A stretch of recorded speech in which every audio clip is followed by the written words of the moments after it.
So it's a matter of trying to get the instrument to sound the way you want it to sound. That's basically what it is. It's all about sound. Well, welcome back. Welcome back to the Extraordinary Drummer Show. As you know, I'm your host, Sharon Moore. You know, I always say today, today, today. Well, family, as I always say, we got him on the show today. Some people say he's a legend. Some people say he's the king. Some people say so many. I mean, we're going to talk about this later on. His touch on drums. He doesn't bash drums and carry on. He has a conversation with his drum kit. Unlike he pieces. I'm getting long with it because I'm thinking of this stuff, but he pieces solos together so well. It reminds you a lot of like Elvin Jones, where he would have level 1, level 2, level 3 of his solos. I'm glad to have my guest on the show today. You guys know who he is. He's a band leader. He's a recording artist. His albums was rated top 100 most critical or crucial albums in history by modern Drummond. We'll talk about that later. His credits include, and we're going to talk about this too, Eddie Henderson, pardon me, Horace Silver, Sonny Rollins, Bobby Hutcherson, pardon me, Buster Williams. We got to talk about James Moody. There I go. I want to know, did he ever play that with James? That would be great to know. Of course, he played with Freddie Hubbard. Help me welcome my guest today. You all know him, Billy Drummond. Hey, Billy. How you doing, man? Thank you for having me. You're welcome. Welcome to the Extraordinary Drummer Show.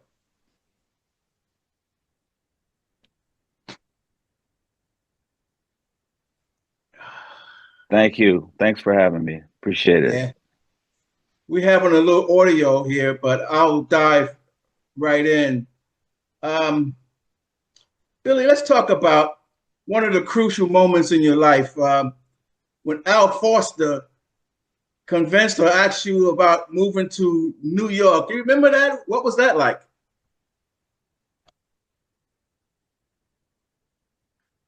Well, it was basically over a period of time before I moved to New York. I was living in Virginia, where I'm from, and I was coming up to New York quite a bit to just kind of hang out on my nights off from my regular gig down there. And a lot of the times I would come up and I would see Al Foster, because at that time he was playing in New York pretty much on a constant basis, either at the Vanguard or somewhere. And so after a few times of him seeing me come up here, he just suggested that I just move up here, since I was spending so much time coming up here when I had a minute to do so. So that's basically what it was. It was more like encouragement, and I felt as though if somebody like that was in my corner and encouraging me to, fulfill whatever dreams I might have of coming to New York to play, to be a drummer, then I should follow suit. So that's what I did. Billy, I read where you're a professor over at Juilliard and also the New York University. Is that right? That's correct. Yeah. Yep. What's that like? Well, I mean, it's just it's a really wonderful experience to teach some of these young uh, future musicians that are going to be out here following the same path that I have and so many others have, and they want to play jazz. They want to be musicians, and I'm happy to be trying to help them out whichever way I can, and I learn a lot from them by doing so, and it keeps me on my toes and keeps me in touch with the younger generation, so to speak, because a lot of times when they get out I find myself collaborating with them um, when they're out of school and they're on their way to being professional musicians. So our paths cross, and we get a chance to um, instead of being student professor, we're just uh, musicians. I have a little bit more experience than they do, but it's a good thing to do, and it kind of continues on with the apprenticeship that they have with someone like myself, who's in a professorial capacity when they're in school, and then just as an elder statesman when we cross paths when they're out of school. Billy, I mentioned in the intro, I was watching some video. I love that touch Mm-hmm. you have on drums, man. It's like putting a pamper Thank on a baby's butt, boy. It's soft. It's you never heard it that way, huh? It's just I No, love the touch. It reminds me. I tell you who reminds me of a lot. If you don't mind me saying, reminds me of Billy Higgins a lot. Just that soft touch. What is that? How do you not hit the drum like Elvin or one of the guys? well, I mean, sometimes you have to do that too. It's just, I mean, I love Billy Higgins and I love Elvin and I love probably 50 other drummers that I could put in the same category as those people that I love anyway. So it's a matter of trying to get the instrument to sound the way you want to sound. That's basically what it is. It's all about sound. Um, each of those guys that you just mentioned have a individual sound, and it has a huge scope, a huge range. Elvin didn't. I mean, people always talk about Elvin as being loud or intense, but he could play so softly and so gently and so beautiful. I mean, he's beautiful all the time, no matter if he's playing aggressively or if he's playing politely or whatever you want to call it. He had a whole range of sounds that he could coerce from the drums, and he played the drums like a musical instrument. He didn't just bash and beat the drums and all that. He played the drums. He played the drums like a musical instrument, as did Billy Higgins, as did many of the other uh, of my influences like that. Speaking of credits, and I mentioned some of them in the intro. I want to go through some of these credits. Tell me, how did you get the gig a little bit, and tell me what was the experience working with some of these guys. I want to start with one of my favorites, Sonny Rollins. How'd you get that, and what was that like working with him?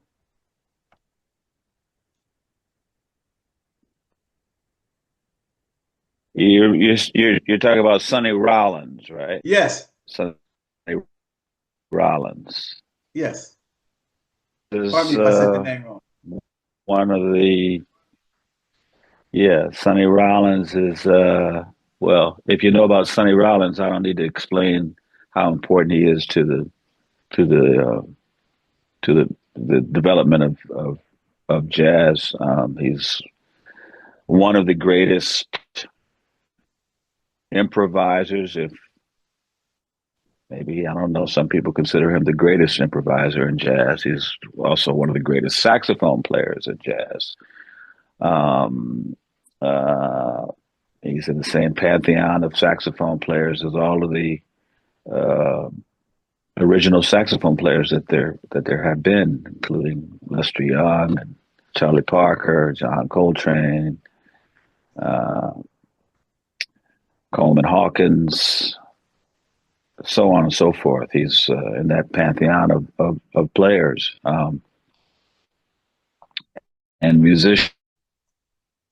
So it was a great honor to play with somebody who's so much a part of jazz history and one of the most important people in jazz history, because without him, the music would be different. So that's the mark to me of a great a truly great musician, not using the word lightly.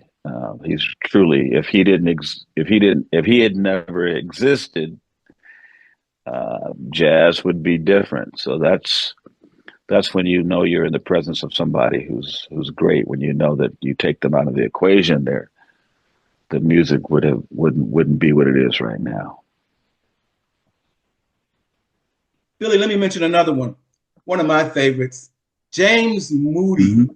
And did you ever get to play There I Go, There I Mm-hmm. Go? Yes, I did. And he's another one who's extremely important saxophonist, stylist, um, and one of those people that helped shape the way the music has become to be. So I've been really fortunate, man. I mean, you could name if you went down that list that you said in the beginning of the interview here.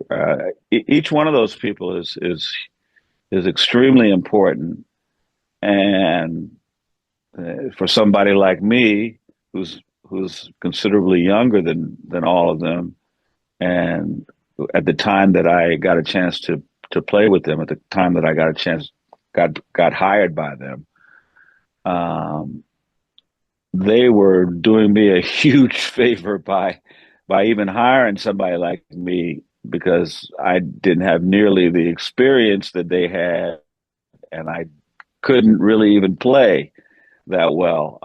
But I guess they saw something in me, and they gave me an opportunity to learn and apprentice with them.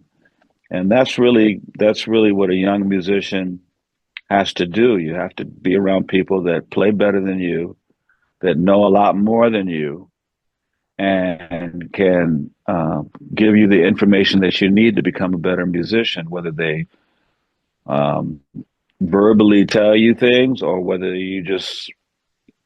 they're giving you information by just following their example, which most of them just did that. Most of them didn't say much to you. They just expected you to figure it out as you went along. And that's the way that they came up too. Everybody has to go through that. They all have stood on the shoulders of their predecessors as well. So that's the way the music has been taught, so to speak. But now it's more academia because there's not a lot of opportunities for young musicians to apprenticeship with, uh, musicians that really shaped the music and has made it what it's become now. I was lucky. I'm probably one of the last group of musicians of my generation to get an opportunity to play with people like Sonny Rollins and James Moody and Horace Silver and so on and so forth, because those people are not here anymore. So I feel so very very fortunate that I was amongst the last of the musicians to have apprentice with those kinds of musicians, people that are in the history books, people that changed the course of jazz forever. So, so yeah, if you could name anybody else, it would probably be the same answer. Billy, around the time you started playing drums, I read around 8 or so, you started with jazz. How did you understand jazz at 8? Is that right? Well, I started playing the drums earlier than that, but my father was a jazz enthusiast and former drummer. He didn't play. By the time I came along, he hadn't play, he had stopped playing by that time, but he still had a great record collection, jazz record collection, and when I finally got a drum from my grandmother, my father kind of showed me how to hold the sticks and this, that, and the other. And so as I was uh, becoming familiar with the drums by having a drum and then getting a drum set shortly thereafter. At the same time that that was happening, my father on Saturday mornings would play jazz records. That's when he was home from work and, home from work for the weekend. And that's how he, relax, was playing his records, playing his music. So I was just hearing it, and I didn't think it was anything unusual or special. It was just the music that my father was playing around the house, and I kind of gravitated towards it, as well as the music that was just in my orbit at the time. Soul music. This is the mid '60s, so um, soul music was happening. My sister was listening to who's my sister's about 6 years older than me, so she was listening to Motown and pop music and um, all the music that was happening at that time. So it was a great time to be a budding musician because there was so much music, so many different kinds of music in my sphere that I liked, including jazz. Hey, Victor Wooten here. I'm honored to get to talk about my good friend, my big brother, Billy Drummond. Billy was a little bit older than me when we were growing up, but we literally grew up together, walking distance from each other's house in Newport News, Virginia.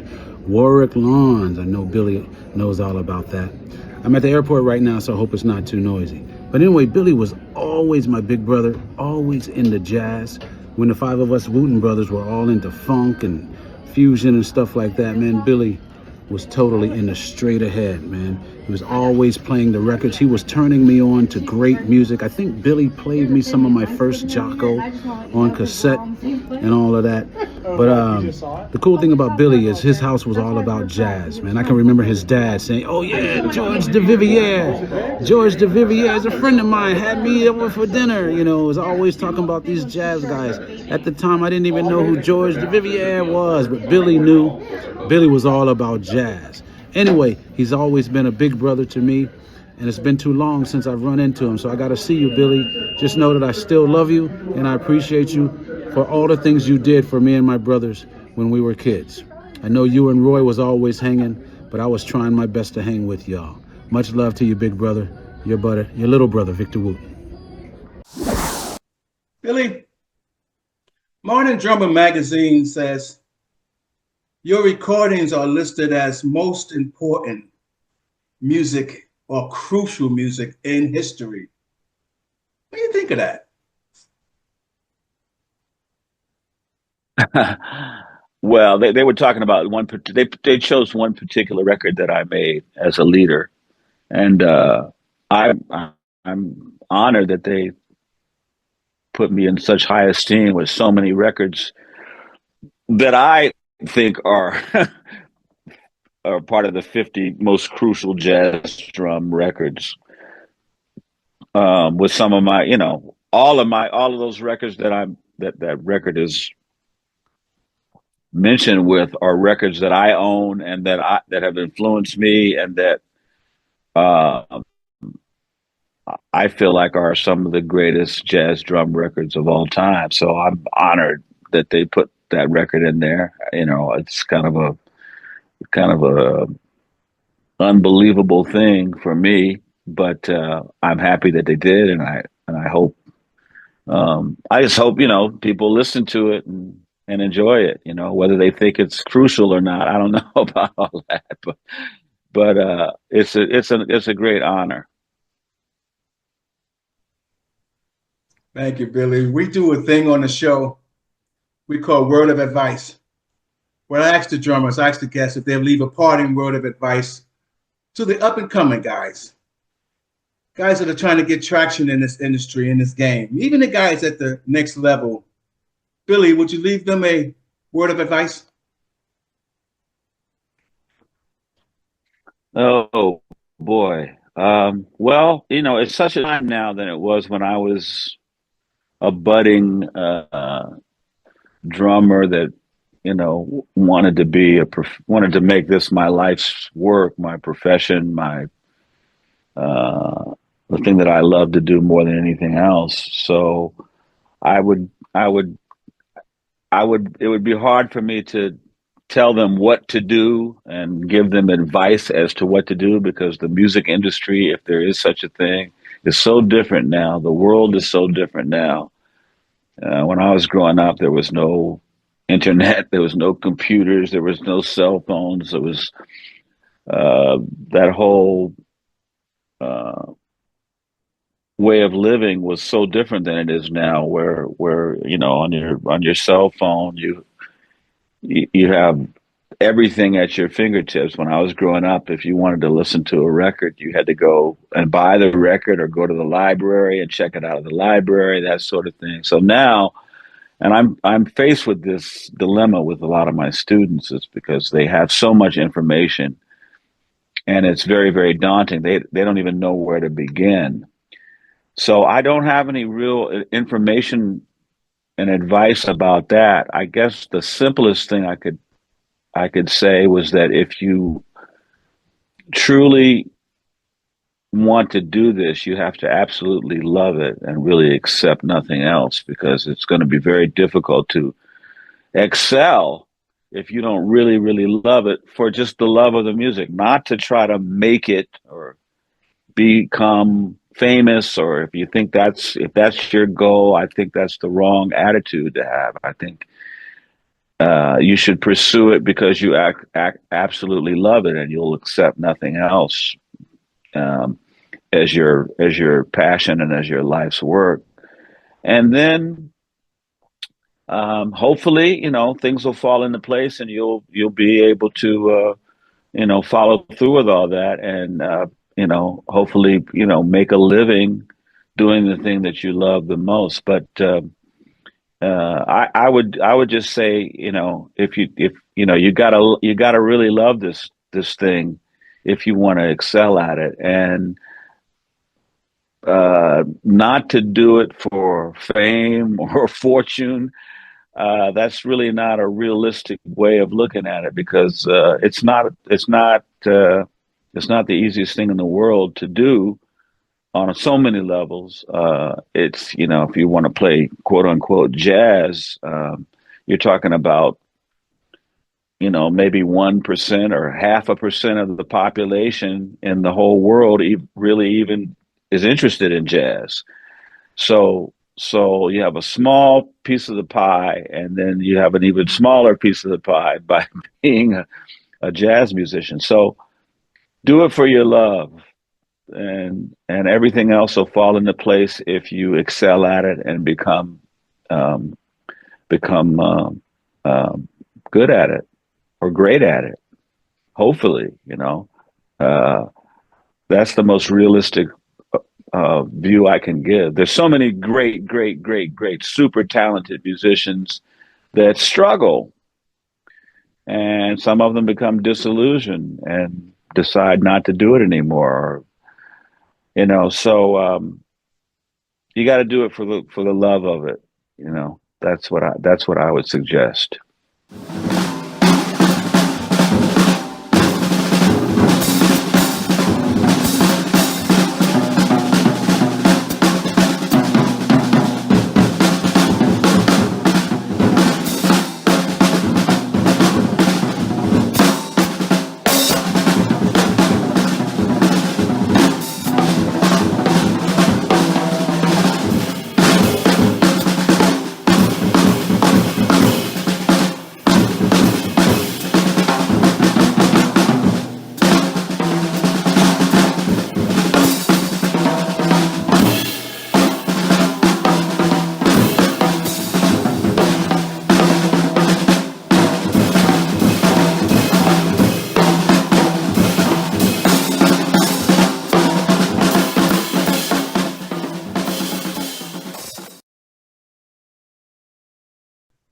Billy, let me ask this question. I usually ask you in closing.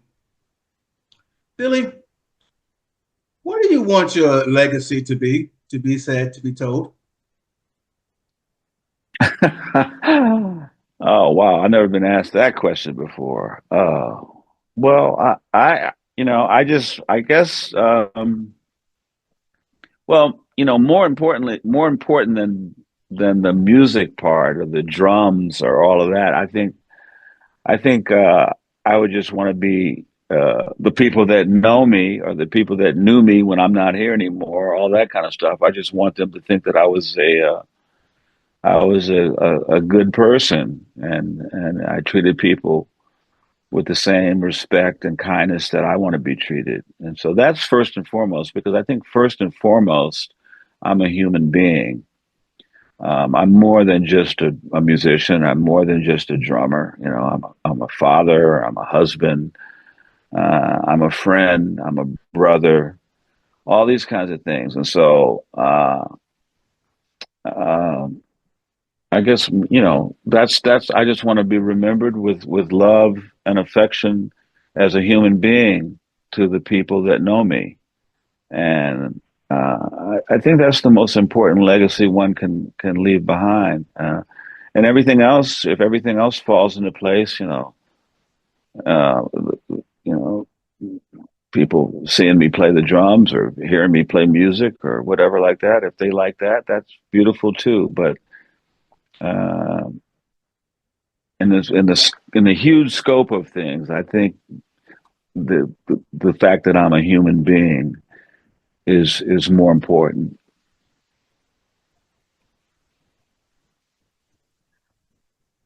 I think they're going to say more than that, Billy. I know one of the first things I gravitated to, like I said, that touch on the drums. You just don't see that around no more.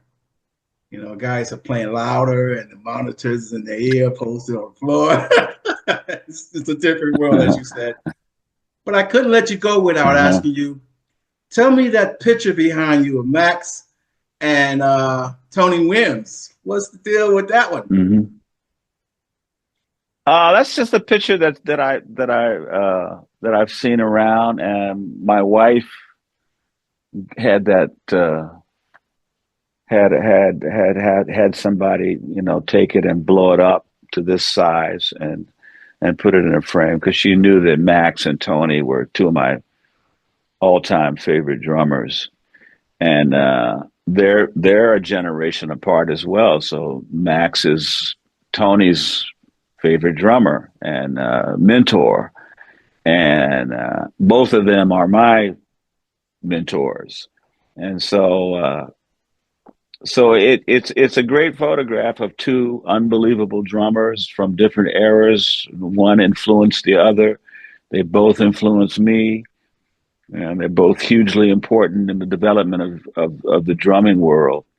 And just having that picture in my room when I come down here, um, many times a day, it's a great reminder of how great they are, and inspires me to become uh, better and better as a drummer myself, as a musician myself. So that's my room has a ton of photographs of all the different drummers that I appreciate. Roy Haynes is over here, Billy Higgins is over here, Billy Hart, Jack DeJohnette, Al Foster. Over here is Philly Joe Jones, Lewis Hayes, Elvin Jones, Art Blakey, Jimmy Cobb, Kenny Clark, Max, Buddy Rich, Tony. So they're all around me, man. And those are the guys that I want to be like. Those are the people that have inspired me and influenced me, my whole life. So, it's comforting having them on my walls, and it reminds me of all the work that needs to be done on my part. All the work that's already done on your part. Well, it's more work to be done, man. That's the good thing about being a musician, is that you never stop. It's not over until you're gone. You keep on, you know, perfecting your craft and learning more. The older you get, the less you know. Some, most of the time, I'm learning stuff all the time, man. Like I said, in teaching these young people, I hear them do stuff that I'm like, wow, you know, that's hip. I'm gonna incorporate some of that into my own playing. So you can learn from everyone, and you never stop learning. You never stop. Nobody's got it all together. Nobody walking around here that's got it all together. I think everybody can learn new things um, every day. Billy, let me say thank you so very much for being on the Extraordinary Drummer Show, my friend. Oh man, thank you so much for having me, man. I saw some of your podcasts already, and a lot of great drummers, and it's great to hear what they have to say, and I learn a lot from listening to them talk as well as hearing them play. So keep doing it, man, because you're spreading a lot of information straight from the people that do its mouth, and that's what we need. We need truth spoken, and that's what we're getting from you interviewing these um, wonderful musicians.